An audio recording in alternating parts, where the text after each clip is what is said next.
A musician, and I was electric shocked in Linville Hospital in Cork between 1986 and 1991.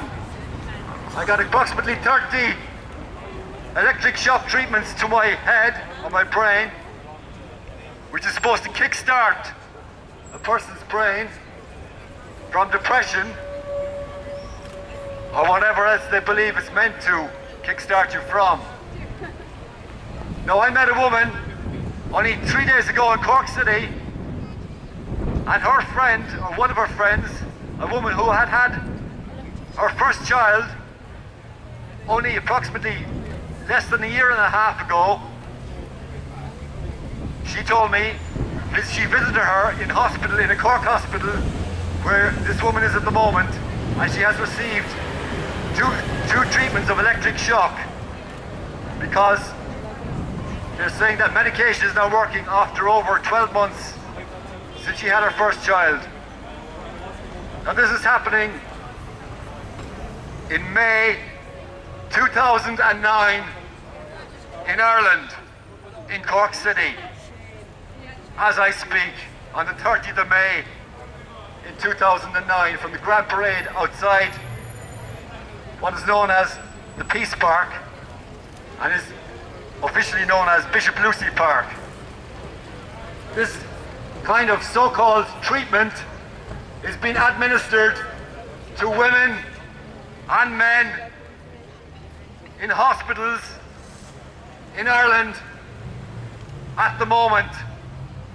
The figures released by the Freedom of Information for 2004 quote that 840 people received electric shock, and that is 5 years ago for 2004 in this country, and they are only the released figures. This treatment, or so-called treatment, is believed, and I believe it, to be brain damaging.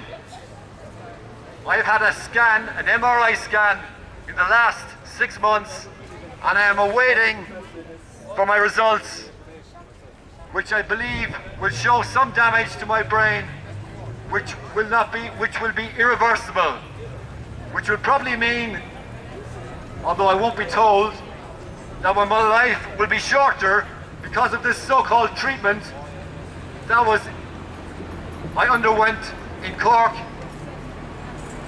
almost 20 years ago. I also had to endure 10 years of medication, which I had to get off almost 4 years ago, and took an extreme time in my life to get off these medications. Thanks. I thank you for listening. I thank you for supporting this peaceful protest here outside the Grand Parade, and I think that people should stand up like in France and protest peacefully by marching on the streets peacefully, and certain issues like this that are still happening in Ireland as I speak in 2009. Thank you for listening. Au revoir, and have a good day.